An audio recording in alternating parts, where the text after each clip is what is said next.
주님의 은혜가 넘치시기를 주님의 이름으로 축원드립니다. 우리는 계속해서 주기도문 한 절 한 절씩 공부하고 있습니다. 우리가 지난 시간에 아버지의 뜻이 하늘에서 이룬 것 같이 이 땅에서도 이루어 주옵소서라고 하는 그러한 부분을 우리가 지난 시간 하고요. 오늘 이 시간까지 우리가 주기도문을 살펴보셔야 됩니다. 그래서 아버지의 뜻이 하늘에서와 같이 땅에서도 이루어지게 하소서, 이 부분을 우리는 생각해 보셔야 됩니다. 왜 아버지의 뜻이 중요하지요? 질문, 왜 아버지의 뜻이 중요합니까? 우리 뜻도 중요하지 않을까요? 우리 뜻 위에 누구의 뜻이 더 중요할까요? 아버지의 뜻이 중요합니다. 왜요? 그 아버지의 뜻은 완전하시니까. 우리의 뜻은요, 불완전합니다. 완전하지 못합니다. 그래서 하나님이 우리들에게, 예수님이 우리들에게 가르쳐 주신 기도 중에 아버지의 뜻이 어디에서와 같이? 하늘에서와 같이 땅에서도 이루어지게 하옵소서라고 하는 그 기도를 너희들이 주기도문 할 때마다, 주의 기도를 할 때마다 이 기도를 해야 한다. 왜냐하면 하나님의 기도는, 하나님은 완전하시고 우리는 불완전하기 때문에 아무리 내 뜻을 내가 하나님 앞에 아랜다 할지라도 내 뜻은 완전하지 않다는 거예요. 왜요? 뭐가 묻어 있기 때문에, 욕심이 묻어 있기 때문에요. 그리고 내 안에 불편한 진실들이 있기 때문에, 그것이 드러나지 않기 때문에 아무리 포장을 하고 아무리 저거를 해도 내 욕심이 그 안에 들어있기 때문에 나의 뜻은 완전하지 않다라고 하는 거지요. 그래서 내 뜻대로 우리는 기도할 수 있어요. 그런데 그 기도가 내 뜻대로 들어줄 수도 있지만 내 뜻대로 안 들어줄 수도 있어요. 왜요? 하나님의 뜻이 더 온전하시니까. 그러니까 때로는 하나님이 waiting, 기다려라 라고 말씀하신 이유도 너의 뜻보다 내 뜻이 더 완전하다라고 하는 그 하나님의 메시지, 하나님의 응답이 그 가운데 분명히 있기 때문에 그렇다는 거죠. 그러니까 웨이팅도, 기다리는 것도 응답이에요. 답이 없는 것도 응답이에요. 그걸 뭐라 그러죠? 무응답. 그죠? 응답은 응답인데 무응답이에요. 근데 하나님이 나한테 꼭 말씀하여 주셔야만 응답받는다라고 우리는 생각하는데, 아니요. 하나님은 당신의 뜻이 온전한데 그 온전한 뜻을 우리가 아무리 하나님이 설명을 해도 이해되지 않는 것이 있잖아요. 그것이 보이는 계시와 보이지 않는 것이 있다라고 하는 거죠. 보이는 계시는 어디 안에 있어요? 말씀 안에 있다고 제가 이야기했죠. 그래서 하나님의 계시는 어디에? 말씀 안에 있어요. 그러니까 말씀 안에 하나님의 보이는 계시가 있지만 때로는 하나님이 가르쳐 주지 아니하는 계시가 있다는 거예요. 왜요? 우리가 아무리 하나님이 설명을 해도 우리가 알지 못하니까. 그지요? 우리가 깨닫지 못하니까. 그러니까 그걸 하나님이 시크릿 윌로 해가지고 비밀의 한 뜻으로 하나님이 만들어 놓으셔서 그것이 모르는 것이 더 약이다라고 하나님께서 말씀하시기 때문에 우리들에게는 말씀을 통하여, 성경을 통해서 보이는 하나님의 뜻도 보여지지만 하나님만 가지고 있는 그 뜻이 분명히 우리에게 하나님이 가지고 있는 뜻이 있다라고 하는 거지요. 그러니까 하나님이 우리의 죽을 날짜를 안 가르쳐주는 거잖아요. 제가 지난 시간에 말씀드렸죠. 죽을 날짜를 알면 더 좋을 것 같아요? 아니요. 그 죽을 날짜를 안 가르쳐주는 것이 하나님의 뜻이에요. 온전한 뜻이에요. 그래서 우리들에게 죽을 날짜를 안 가르쳐주는 거예요. 예수님이 언제 재림하실까 안 가르쳐주는 거예요. 왜요? 하나님의 뜻이 그 안에 온전하게, 너희들이 내가 예수가 언제 올 것인지를, 재림할 것인지를 내가 가르쳐주면 너희들의 본성 자체가 악하기 때문에 그것을 이용할 수 있다라고 하나님은 생각해서 시크릿 윌, 비밀스러운 계시로 하나님이 남겨놓는 거지요. 그러니까 오늘 올지도 모르고 내일 오실지도 모르고 모레 오실지도 모르니까 오늘 오실 것처럼 우리는 준비하면서 살아야 되는 거고, 오늘 내가 내 생명을 걷어갈 수도 있겠다라고 하는 생각으로 오늘도 우리는 하루하루 열심히 살아가는 거지요. 그러니까 열심히 내일, 오늘이 마지막 날인 것처럼 열심히 살아가는 사람만큼 성실하게 살아가는 사람이 없거든요. 그래서 하나님은 늘 두 가지, 성경을 통해서 보여주는 계시도 있지만 우리가 굳이 알 필요가 없고 또 알면 그것을 우리들의 본능을 아시기 때문에 악한 존재임을 아시기 때문에 그런 부분에 대해서 하나님은 말씀하시지 아니하고 비밀스러운 계시로 남겨놓고 오늘을 열심히 너희들은 믿음 생활하며 잘 살아야 된다라고 하는 것을 우리들에게 가르쳐주고 있다라고 하는 것을 우리가 지난 시간까지 살펴보았습니다. 자, 그리고 오늘은 하이델베르그 요리문답 124문에서 아버지의 뜻이 하늘에서와 같이라고 하는 부분을 좀 더 우리는 공부해 보셔야 됩니다. 그래서 124문의 세 번째 간구, 우리가 아까 배웠던 세 번째 간구를 통해서 아버지의 뜻이 하늘에서와 같이 땅에서도 이루어지게 하여 주옵소서라고 하는 이 부분을 좀 더 우리는 공부해 볼 필요가 있습니다. 자, 하나하나 살펴보겠습니다. 우리가 하나님의 뜻이 이루어지기를 기도한다는 것은 자기 뜻을 포기하고 하나님의 뜻에 순종하는 삶을 살겠다고 하는 의지의 표현입니다. 그 이유를 제가 설명했어요. 우리의 뜻보다 누구의 뜻이 더 완전하다고요? 하나님의 뜻이 더 완전하기 때문에 때로는 하나님의 뜻과 내 뜻이 상충할 때 포기가 제일이라니까요.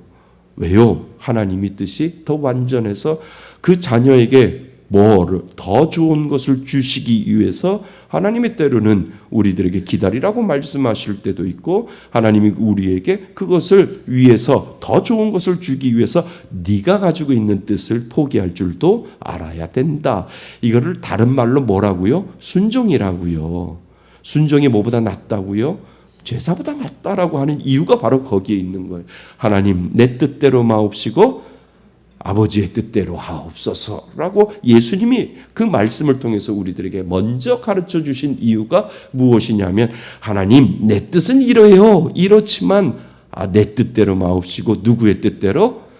온전하신 100% 완전하신 하나님의 뜻대로 하옵소서라고 예수님이 먼저 우리들에게 가르쳐 주신 이유가 바로 거기에 있다는 거예요.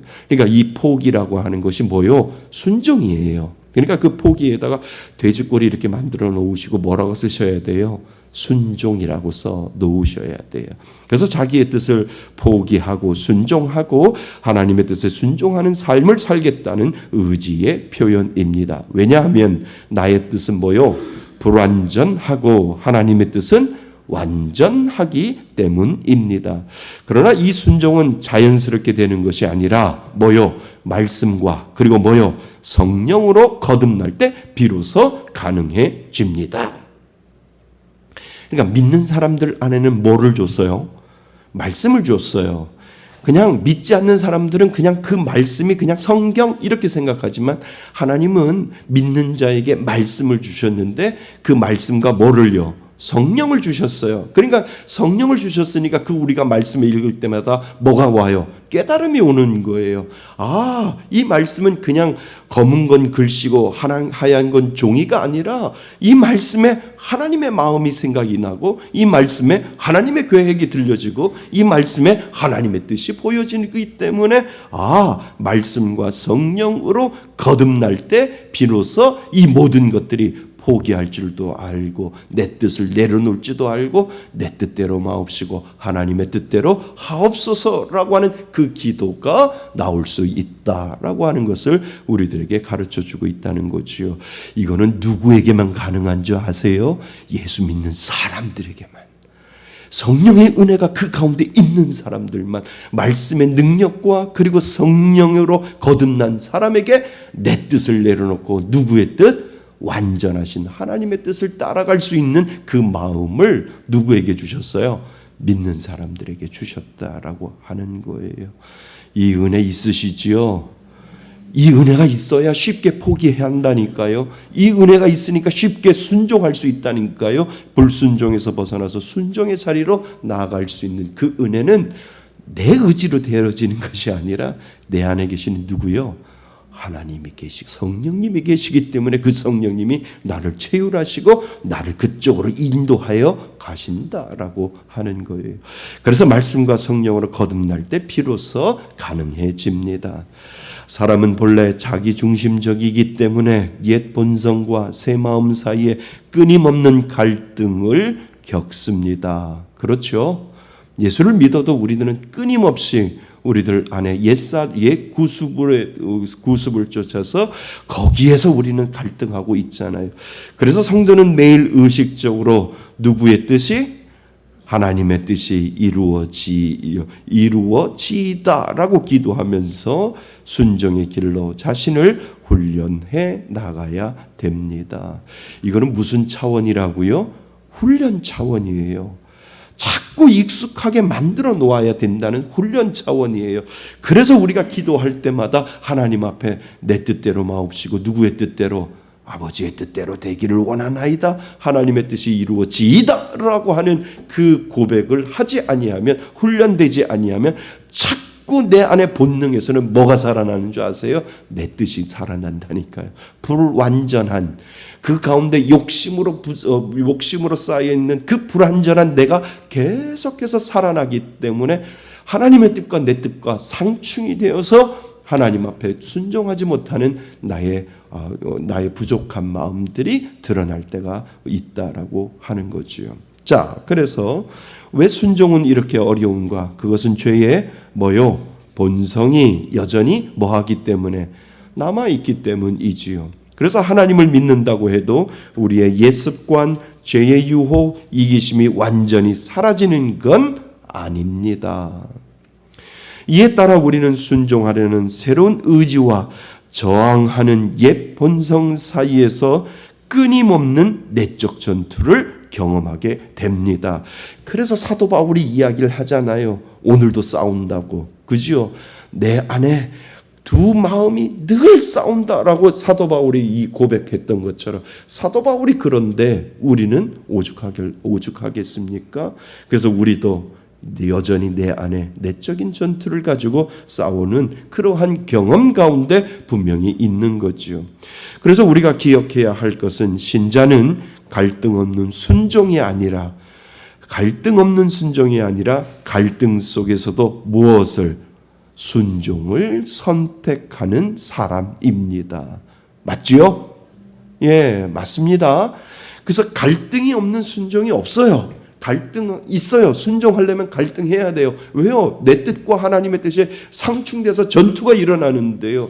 하나님 내 뜻 내려놓고 하나님의 뜻을 따라가겠습니다라고 하는 이 갈등의 구조 가운데 분명히 우리가 있다라고 하는 거예요. 근데 기도가 깊어지면 우리도 갈등 가운데 있다는 거예요. 하나님 앞에 기도할 때, 하나님 앞에 간절히 기도할 때 내 욕심이 그 가운데 분명히 들어있는데 하나님 내 갈등이 없는 순종이 없으므로 하나님 내 안에 이 갈등을 가지고 하나님의 뜻에 내가 승복하고 하나님의 뜻에 따라갈 수 있도록 하나님 도와달라고 우리가 기도하고 훈련하지 아니하면 안 된다라고 하는 것을 가르쳐주고 있다는 거죠. 그래서 예수님이 그 기도를 하신 거예요. 내 뜻대로 마옵시고 아버지의 뜻대로 되기를 원하나이다 라고 하는 이 마지막 고백이 우리들의 귀한 기도의 샘플이 되는 이유가 바로 거기에 있는 거죠. 그래서 갈등 없는 순종이 아니라 갈등 속에서도 순종을 선택하는 사람입니다. 그렇게 선택할 수 있는 힘과 용기와 지혜를 누구에게 주셨어요?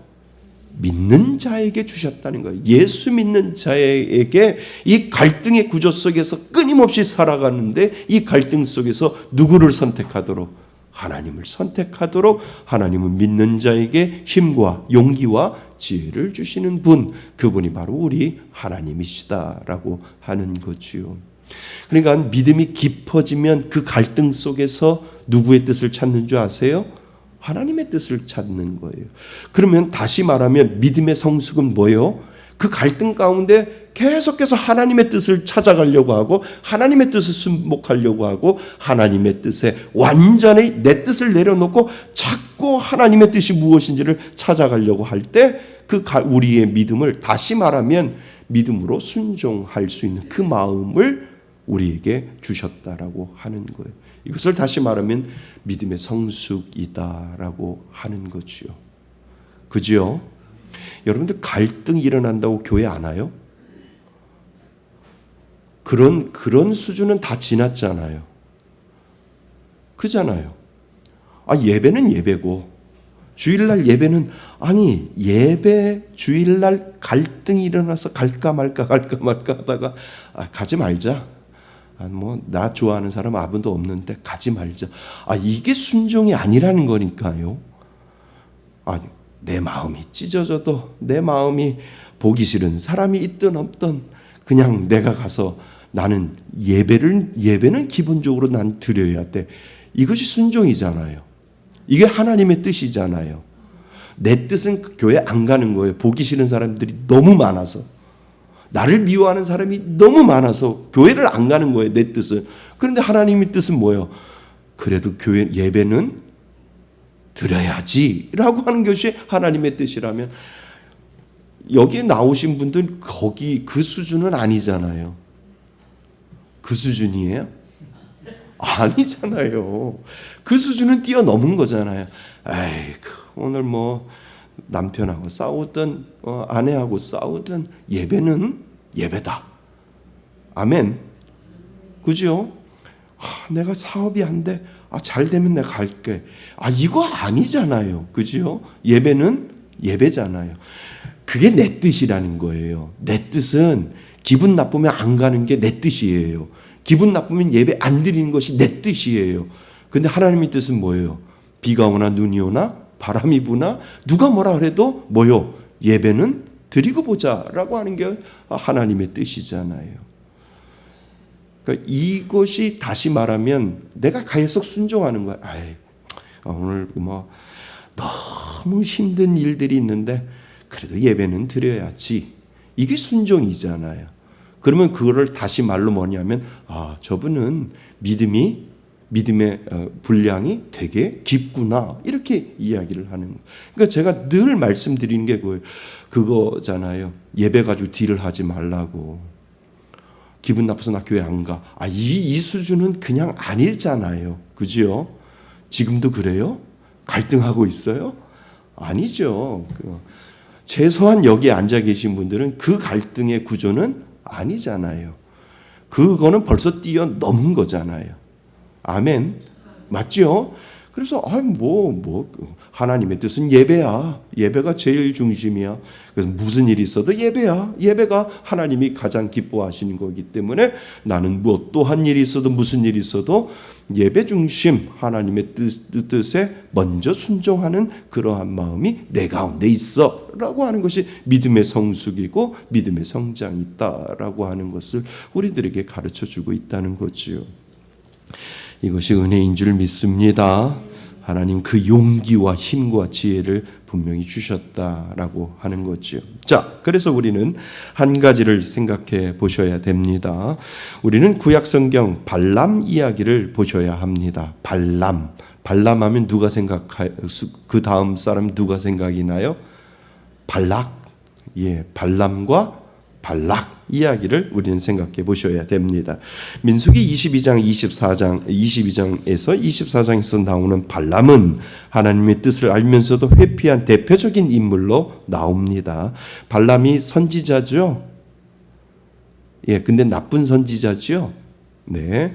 자, 이스라엘 백성이 출애굽 후 광야를 지나 혹시 발람 모르는 사람이에요? 발람 알죠? 네. 발람은 하나님의 뜻을 알면서도 회피한 대표적인 인물입니다. 이스라엘 백성이 출애굽 후 광야를 지나 가나안 땅으로 진군하고 있었습니다. 그 과정에서 모압 땅 근처에까지 이르게 되었지요. 근데 그때 모압 왕 이름이 뭐라고요? 발락이요. 발락.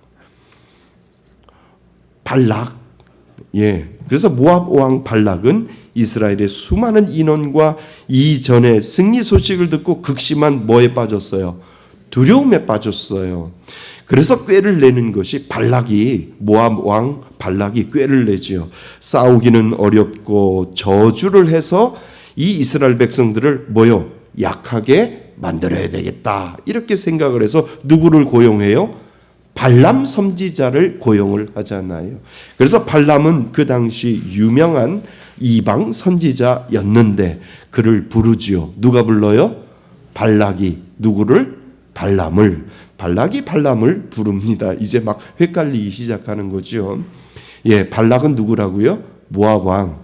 발람은 누구라고요? 이방 선지자. 자, 그래서 하나님은 분명히 가지 마라라고 하셨는데 발람은 모압 왕의 보상과 명예가 뭐해서 담이 났잖아요. 담이 나서 조금 더 기도해 보겠습니다 라는 식으로 하나님의 뜻을 회피하는 장면이 나옵니다.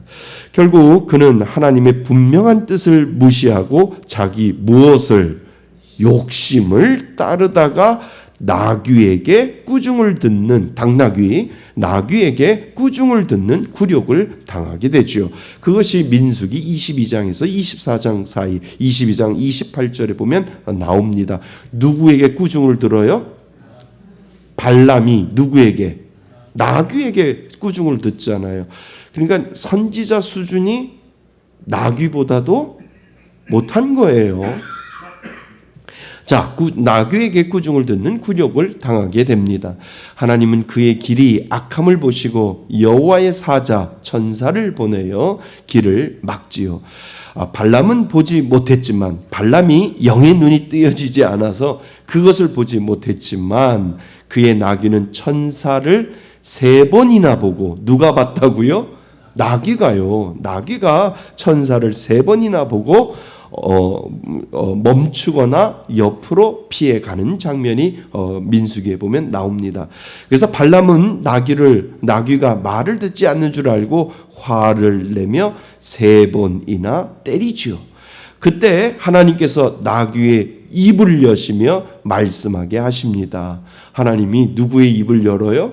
사람의 입을 열은 게 아니라 누구요? 나귀의 입을 열어서 얼마나 이 발람 선지자가 멍청하고 또 하나님의 뜻을 알지 못하고 그러니까 누구의 말을 통해서 나귀의 말을 통해서 나귀의 입을 여시면서 말씀을 합니다. 그러니까 나귀가 뭐라고 얘기하냐 하면 내가 당신에게 무엇을 하였기에 나를 이같이 몇 번 때리느냐?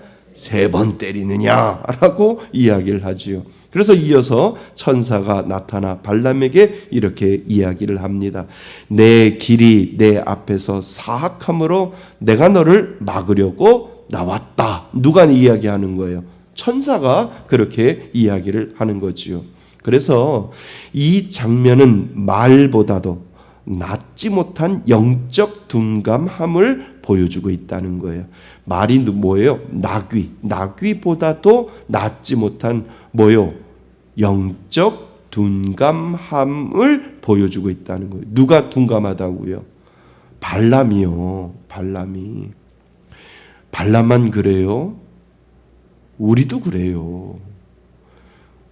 우리도 욕심이 우리 앞에 있으면 발람만 이야기하는 것이 아니라 너희들도 그럴까 조심하라 라고 우리들에게 이야기를 한다는 거예요.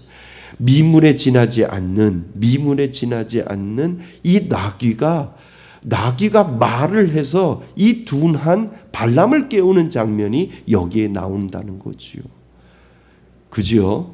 그러니까 조심하셔야 돼요.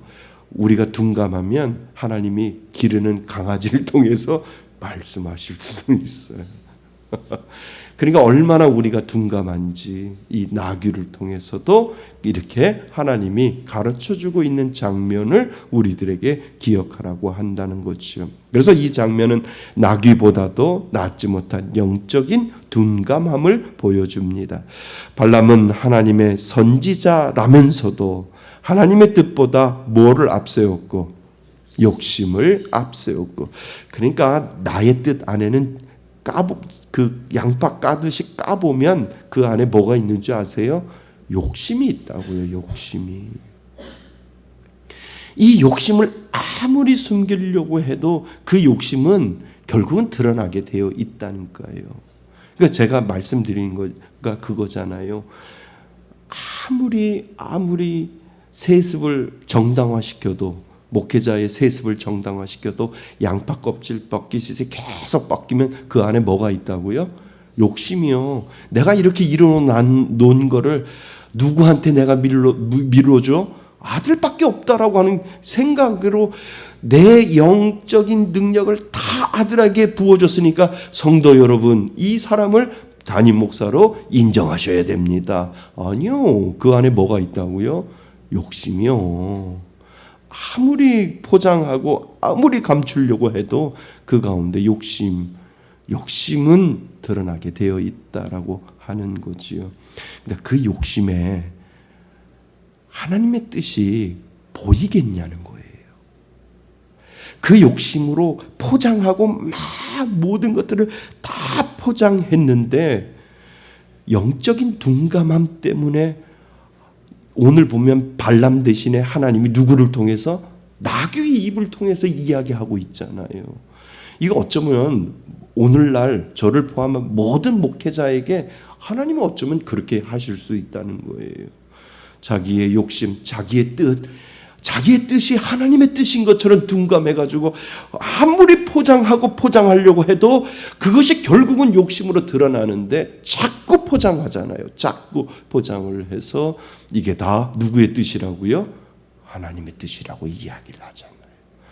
어쩌면 하나님이 미물에 불과한 나귀의 입을 통해서도 지금 어쩌면 이야기하실 수도 있다라고 하는 거예요. 그래서 우리는 나의 뜻이 아니라 누구의 뜻? 하나님의 뜻에 늘 민감하면서 둔감한 영이 아니라 민감하게 하면서 하나님 앞에 그 뜻을 찾아내지 아니하면 우리는 어쩜 발람이 되어가고 있을 수 있다라고 하는 거지요. 교회도 마찬가지예요. 깨어있지 아니하면 하나님은 나보다도 더, 이 목회자보다도 더 우둔한 사람을 통하여 너 깨달아라 라고 이야기할 수도 있고, 여러분들에게도 하나님이 그 여러분들의 욕심 때문에 내 뜻을 자꾸 이야기하다 보면 하나님이 우둔한 사람을 통해서 여러분들을 깨우칠 수 있다라고 하는 것을 분명히 가르쳐주고 있다라고 하는 거지요. 그래서 우리에게 나도 분명히 발람의 그러한 마음이 있고 발람 같은 역할을 나도 할 수 있다. 오늘을 사는 나도 발람이 될 수 있다라고 하는 것을 늘 기억하셔야 된다라고 하는 거예요. 그러지 아니하면 내 뜻대로 하다 보면 결국은 내가 하나님 앞에 혼날 수 있음을 우리들에게 가르쳐주고 있다라고 하는 거지요. 그래서 발람은 하나님의 선지라면서도 하나님의 뜻보다 욕심을 앞세웠고, 그리고 심지어 하나님의 메시지를 나귀보다 나귀가 먼저 깨달은 것입니다. 이후에도 하나님은 자비로 발람을 사용하셔서 이스라엘을 저주하지 못하게 하시고 오히려 복을 선포하게 하십니다. 이것이 발람의 이야기예요. 내 뜻이, 숨겨진 내 뜻이 나귀를 통해서 드러나게 되는 것이 이 민수기를 통해서 우리들에게 가르쳐주고 있다는 거지요. 여러분도 발람이 될 수 있습니다. 나도 발람이 될 수 있습니다. 저도. 그래서 늘 민감하게 내 뜻, 감춰진 내 뜻의 욕심 가운데 있음을 늘 기억하셔야 된다는 거지요.